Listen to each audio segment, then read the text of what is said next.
The shadowy corners of the city where danger lurks and secrets hide, there's one man who dares to tread. His name, Jason King. A detective like no other, armed with an intellect sharper than a razor's edge and a wit as quick as a striking cobra. But his opponents aren't your everyday criminals. They're masterminds of deception, serial killers who play a deadly game of cat and mouse. In a world where the line between good and evil blurs, Jason King stands steadfast. He's not just solving crimes, he's diving into the human psyche, unraveling the twisted knots of depravity. Each case, a new challenge. Each criminal, a new puzzle to solve. In the relentless pursuit of justice, will the hunter become the hunted? Stay tuned as Jason King takes you on a thrilling journey into the heart of darkness. Authorities respond to a medical emergency that is linked to a murder investigation. It happened last night on the Blue Ridge Parkway. News 13's John Lee is live along the parkway. John, the road was closed to traffic until late this morning, right? That's right. About 7 p.m. last night, someone driving past the parkway noticed a man with what appeared to be life-threatening injuries on the side of the road, immediately calling 911.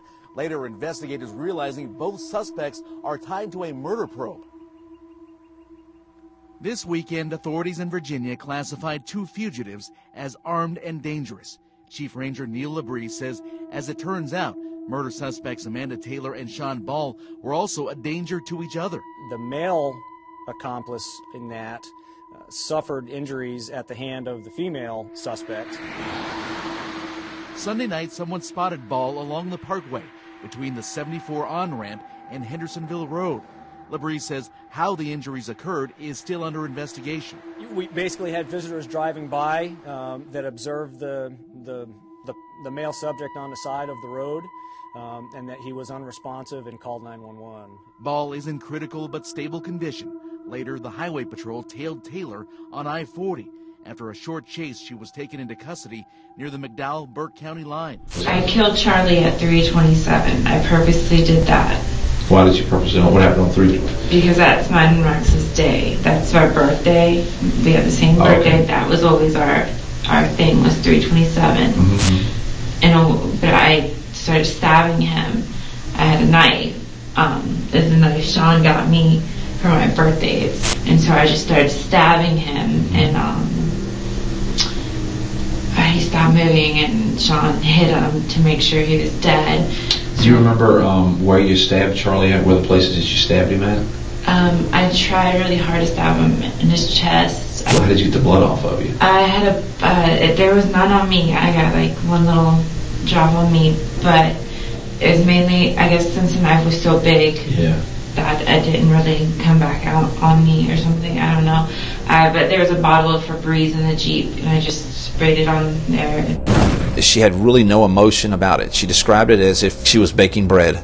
Near the McDowell-Burke County line. What we've learned since then, over the course of last night's investigation and this morning, is that it involved 2 suspects wanted out of Montgomery County, Virginia, for a murder up there that occurred. The couple is wanted in connection to the killing of Charles Taylor on Saturday night.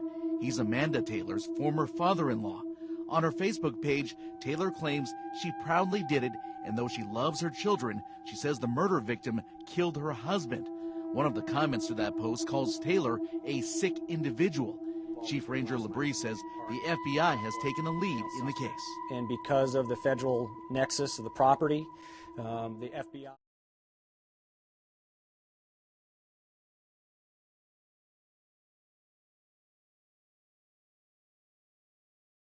The FBI is taking the lead on the investigative part of the case, and especially due to the interstate nature that may be involved. And so authorities haven't really been clear yet about what Ball's involvement in that homicide may have been at this point, but we're told that according to a Roanoke TV station, Amanda Taylor posted on Instagram that, quote, "If you keep looking for me, more will die." Both now awaiting extradition back to Virginia. Live here in Asheville, John Lee, News 13. WSLS 10 Newsroom. The trial for Amanda Taylor is officially underway. She's charged with first-degree murder in the April death of her father-in-law, Charles Taylor. Right now, the hearing is in recess. The jury's been struck and opening arguments delivered after Amanda entered a not guilty plea. According to the Commonwealth, she stabbed Charles Taylor 31 times. She then took a photo of herself holding a bloody knife and smiling, which she posted online and sent to a friend. The defense says Amanda Taylor did kill Charles, but argues love is a strong motivator. The defense says she held Charles responsible for her late husband's drug addiction and suicide. Amanda was taken to St. Albans for attempted suicide 1 week before the murder. She's found guilty today of first-degree murder for killing her father-in-law. In fact, just moments ago, a jury found Amanda Taylor guilty for the stabbing death of her late husband's father, Charles Taylor.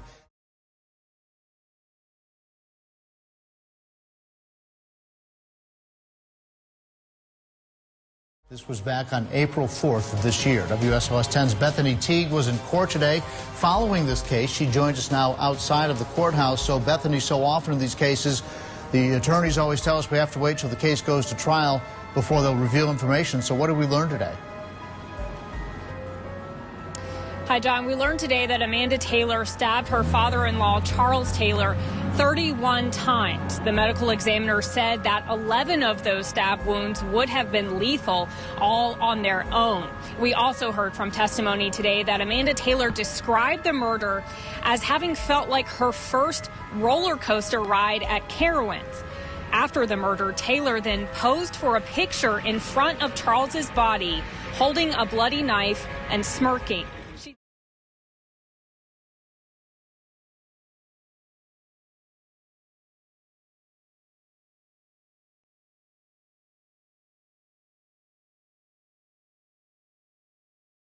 Then sent that picture to a friend who posted it on what was described as a serial killer website. Taylor said she blamed Charles for the drug addiction and subsequent suicide of her husband, Rex. The Commonwealth attorney said that her excitement and her anticipation over this murder was chilling. The jury was out for less than 25 minutes before they reached a verdict of guilty. Lindsay? So, Bethany, I know the jury found her guilty. Any idea of how long she'll remain in prison?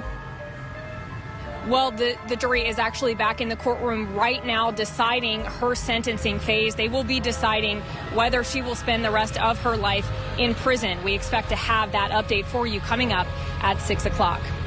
For now, live in Christiansburg, Bethany Teague, WSOS. My daughter just called me and said my husband stabbed him to death. Hey, everybody, we are currently on our way to the house where Amanda Taylor committed the gruesome and heinous murders.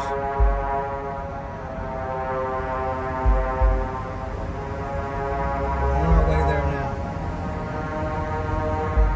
So in the next scene, we will be at Amanda Taylor's house where she committed those gruesome murders that fateful day. So, how does it feel knowing that you're going to a house where this woman committed these heinous murders? How's it feel? Very different.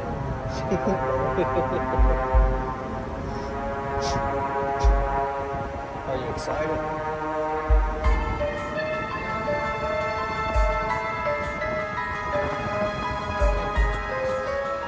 We're still looking for the house, y'all, but we're gonna find it here in a second. Dun, dun, dun.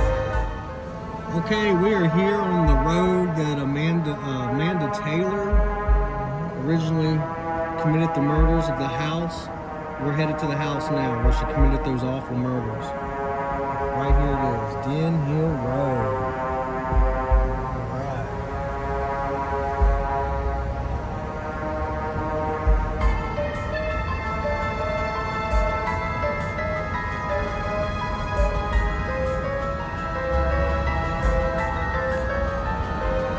Coming up on the house here soon. Dun, dun, dun. This road on the way to Amanda Taylor's house where she committed the murders is creepy, y'all. I mean, look, this looks like something on the movie Wrong Turn. I mean, this looks like the type of road that somebody would kill somebody on, don't it? Man, this road is creepy. Look at this. Look at this creepy little bridge here. Oh shit. Look at this creepy bridge here. There's all this writing on it. It's like a little one-lane bridge. Oh, look at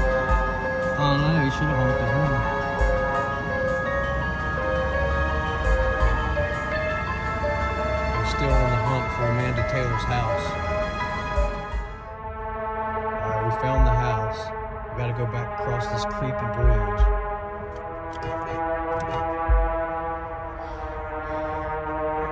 This road is so creepy. Oh my gosh, look at this. This is a creepy bridge.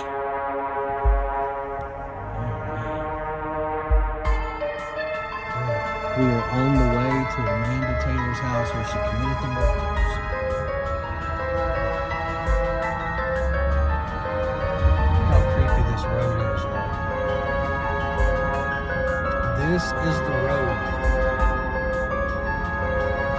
that leads to the house where Amanda Taylor, known as the Selfie Killer, committed those murders that day.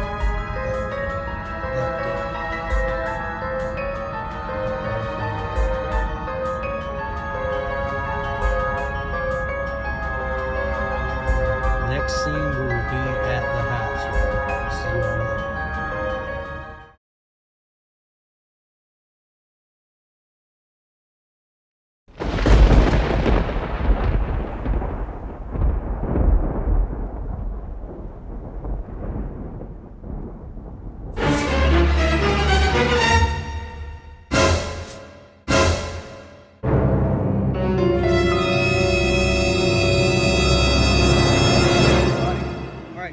Currently watching. Man, what are they doing?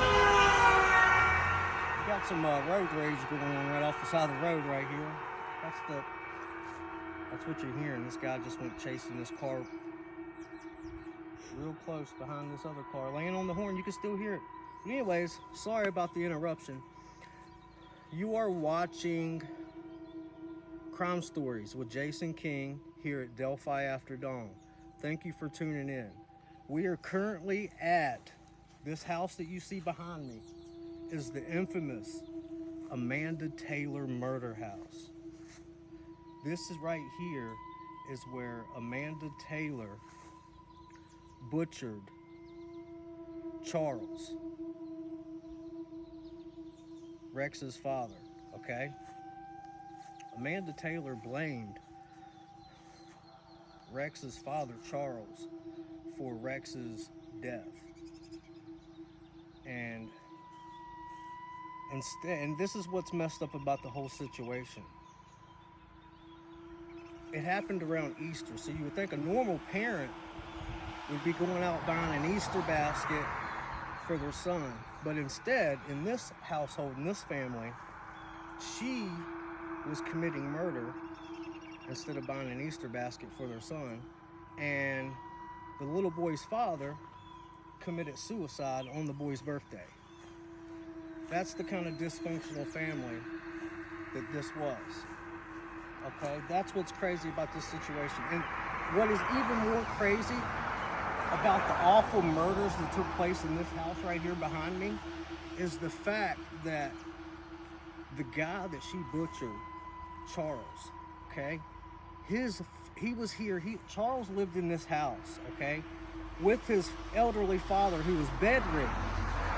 His name was Charles too. He had to take care of his father, which is bedridden. So keep in mind, while Amanda Taylor, known as the Selfie Killer, was butchering Rex's father, Charles, Charles's father, Charles Sr., was laying back there in the bedroom, bedridden, and had to listen to Charles being murdered. He had to lay back there in the bed while all of this murder was taking place and listen to the screams and the brutality and the murder take place, laying there in the bed, not being able to move, knowing that someone in his house, his son, is being butchered to death, and he can't get out of bed and do nothing. He can't do nothing about it. Just put yourself in that frame of mind. Put yourself in the frame of mind of laying in bed, being bedridden, and hearing your son being murdered in a house that you live in, and hearing the screams of him being butchered and murdered and stabbed to death, and you're bedridden, and all you can do is just lay there and listen to it. That is awful, people. That is absolutely awful. And that is what took place in this house right here behind me. Absolutely awful. Now, the scene that you've seen before this took place at a bar, W.R. Brews. It's a good thing. I actually met Amanda Taylor. Me and my friend Dustin used to go out on the weekends and we would go to bars and drink, throw a couple back, shoot some pool and have some fun. Well, me and my buddy Dustin was hanging out at W.R. Brews, okay? And Amanda Taylor happened to be in there. This was before the killings. And one of the things that stood out that I remember about Amanda Taylor before the crimes took place is she had that big tattoo on her chest. Well, she approached me that night, not that night, but before the murders happened, she approached me at W.R. Brews at a bar in Roanoke, which we'll be going there next. And she asked me when the bar was closing and it was last call, she came up to me and my buddy Dustin and she said, I'm having a house party back at this house right here. And she invited me and my friend Dustin back to her house party that was taking place at this house right here behind me. And something just didn't seem right. Something was off. And, you know, I took her number, told her I would be there, and me and my buddy never came to this house that night because something just seemed off. We decided to go get something to eat, and then we went back home. I took him home, then I went home, and we both crashed that night. And it's a good thing that me and my buddy Dustin did not take Amanda Taylor up on her offer, because that's what she did with Sean Ball. She approached Sean Ball and invited him back to this house right here to hang out. Now, she was just using Sean Ball, and she told him this right before she shot Sean Ball in the neck up on the Blue Ridge Parkway. You know, the only reason that she was with Sean Ball was she was just using Sean Ball for free rides because Sean Ball had a driver's license and Sean Ball had a car. And she even told him that. She said, I never liked you and I was just using you for your car and your gun. So the only reason she was with Sean Ball is she was just using him for his car, for free rides, and to get the gun. That way she could, you know, have one of her weapons of choices. But, yeah, and that's what she told Sean Ball right before she shot him in the neck up on the Blue Ridge Parkway. Now, this house, as you can see, that murder took place in. This is the house right here where she stabbed. Sorry about the traffic, y'all. This house right here is where she stabbed Rex's father, Charles, to death. That would be Charles Jr. So there was, I believe, both men that were living here was named Charles. There was Charles Jr. and then there was like Charles Sr., the guy that was bedridden that I told you about. But this is the house that she stabbed him to death at, and took the selfies, which labeled her as the Selfie Killer. All of that murder that Amanda Taylor did took place. Are you holding it up good? Yeah. All of the murder that took place inside this house right here. And as my daughter just called me and said they had to stab him to death.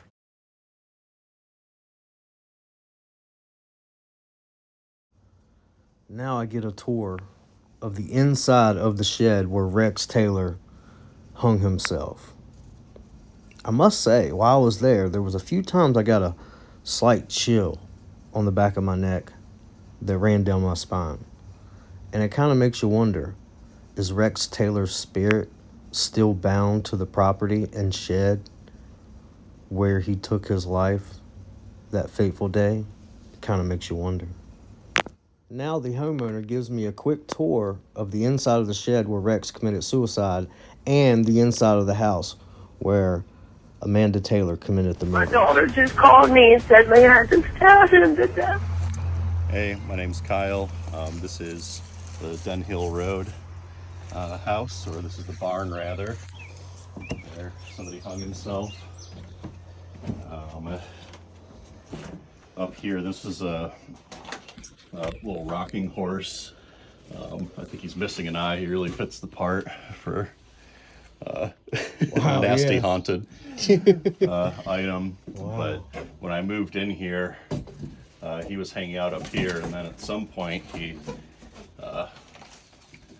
was standing perfectly upright down here, and I never touched him. Oh, wow. So he just like moved all on his own? I guess so. Wow.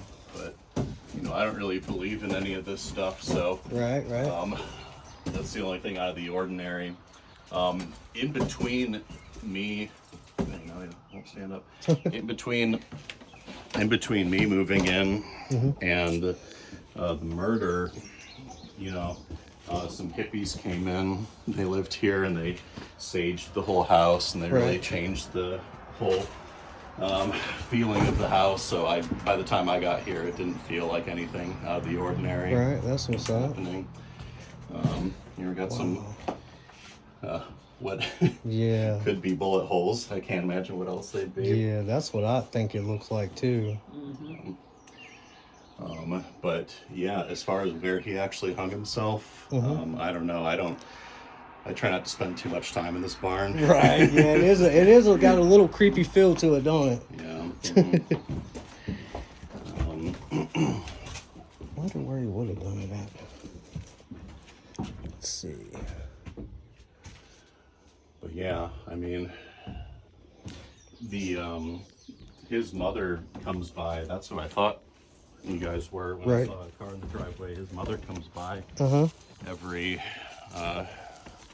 year or so just to kind of like visit the site, and so wow. Yeah. All right. Get ready and brace yourself, everyone, because now we are getting ready to take a walk inside the infamous murder house where Amanda Taylor committed those gruesome, awful, heinous crimes that fateful night. Brace yourself, because the homeowner is taking us inside the house in the very same room where the murders were committed.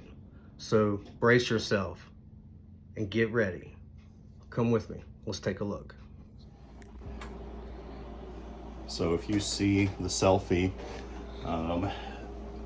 part of what you can see is this chimney here, this little decoration there that is featured in the Selfie Killer selfie right here. So that's, oh wow, we still keep that around for the memories. That's kind of neat that y'all still have that. Yeah. But that's pretty much the only identifiable thing. The landlords did a really good job of cleaning the place up. Right. Heck yeah. That's cool, man.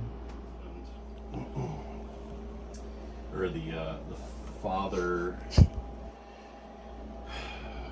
I guess it was maybe like the grandfather or some relative was like here during the murder. So yeah, the guy that was bedridden. Yeah, I think his name was Charles. Yeah. Yeah, he had to lay back there in the bed and listen to the murders take place, and he couldn't do nothing. Right. Yeah. And they didn't know he was there until after. Wow. I think so. Yeah. Wow. Yeah. So he probably I wonder if he was able to testify before he passed.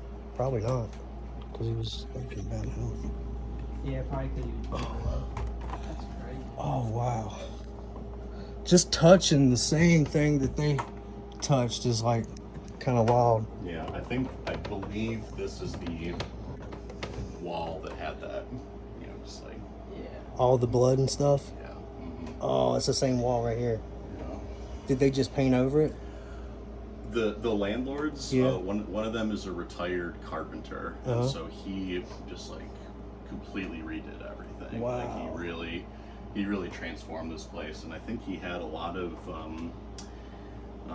you know, there was no official deed for the house, and so there were maybe, you know, a dozen family members that were all claiming that the house belonged to them, so he had to you know, kind of litigate with all 12 of them in order to get the house. Right, and fight with them. Yeah. Wow. Wow. Oh, wow. And this is the loft. This is the loft here. Wow. Wow, this is awesome. Now, when Amanda Taylor was here or whatever, did they just use the loft for storage, or was there?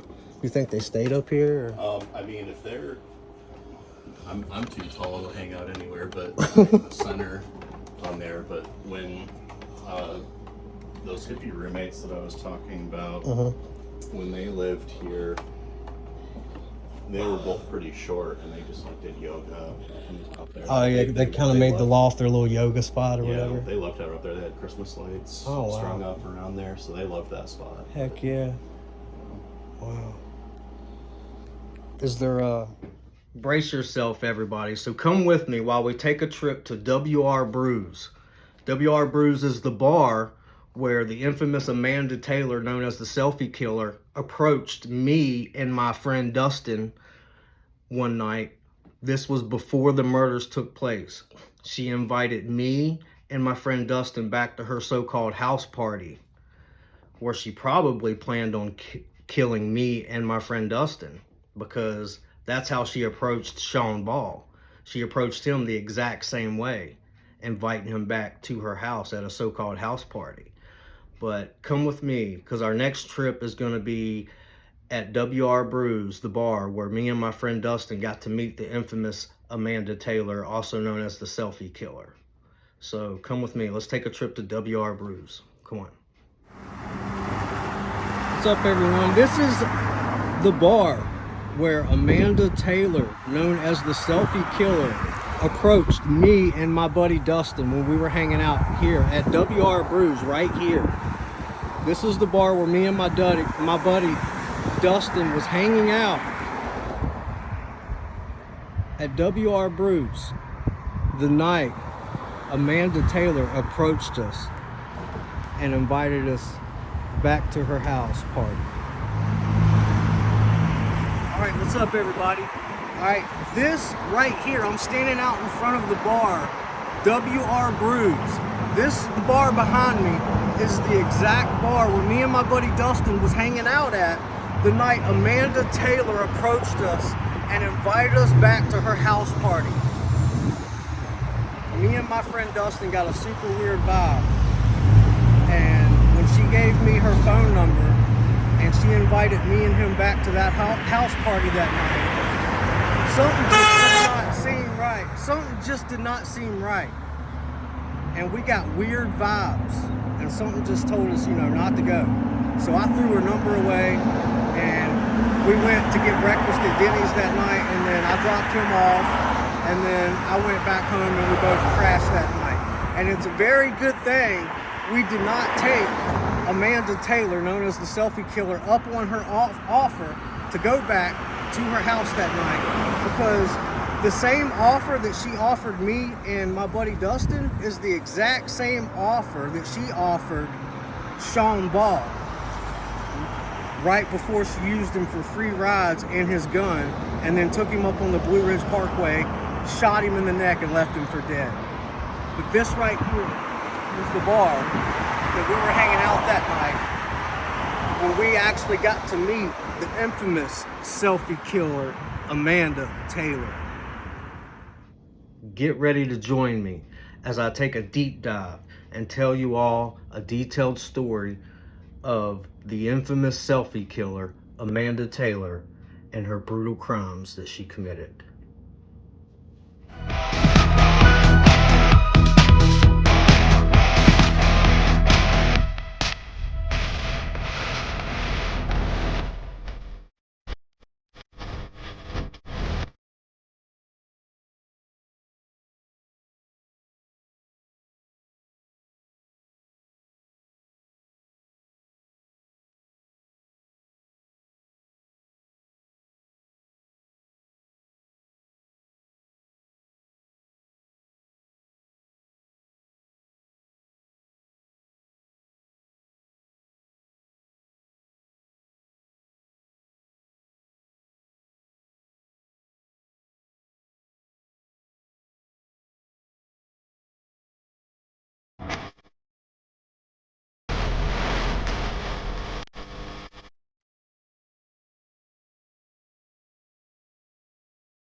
Welcome to today's true crime story.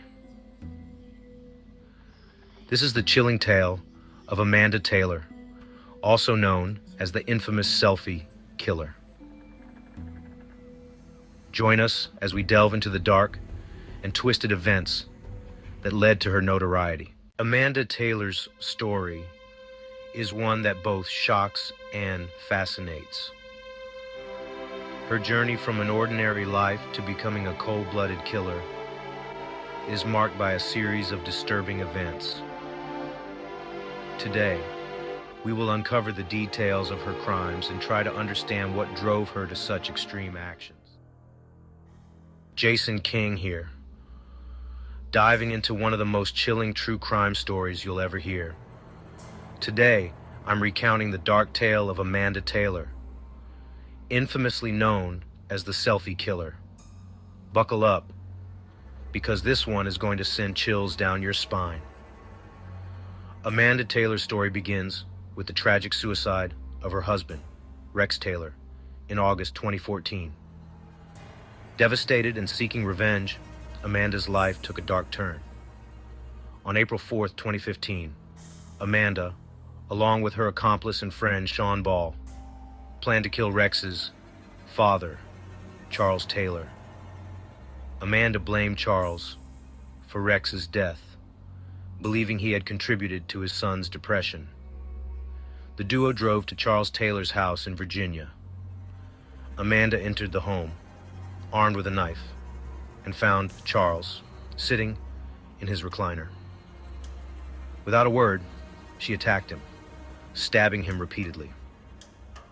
She then took a chilling selfie with Charles's lifeless body and posted it on social media, boasting about her crime.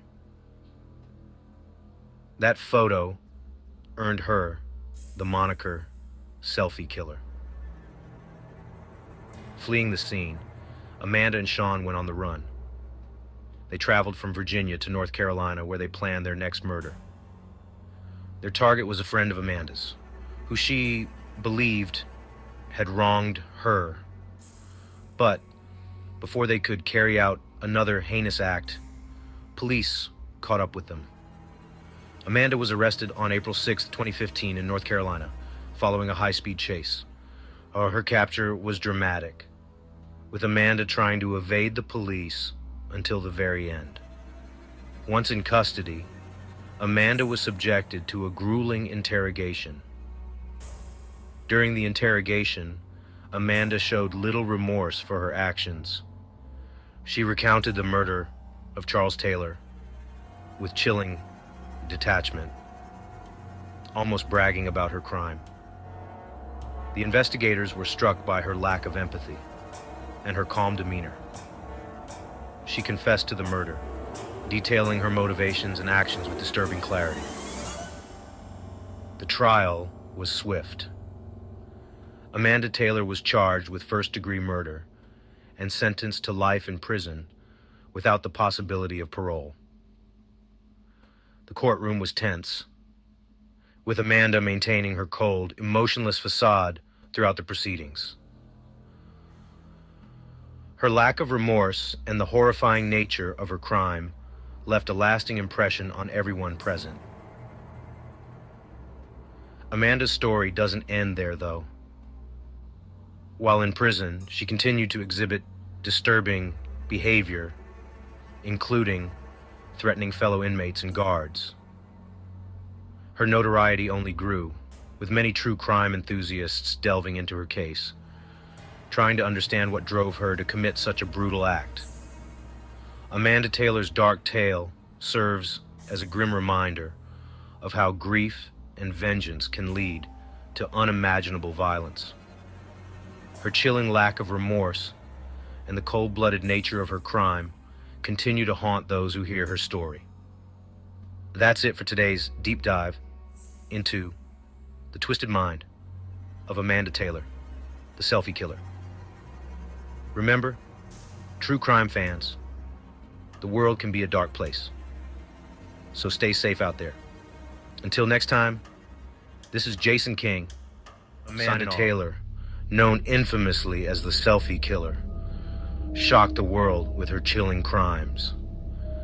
But her story doesn't end here. Thank you for watching and supporting our channel. Don't forget to subscribe, hit the like button, share, and leave a comment.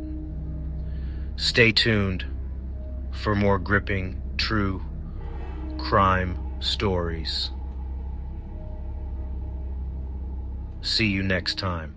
In the quiet town where Amanda Taylor lived, no one could have predicted the horror that would unfold. Her actions were both calculated and brutal, leaving a trail of devastation in their wake.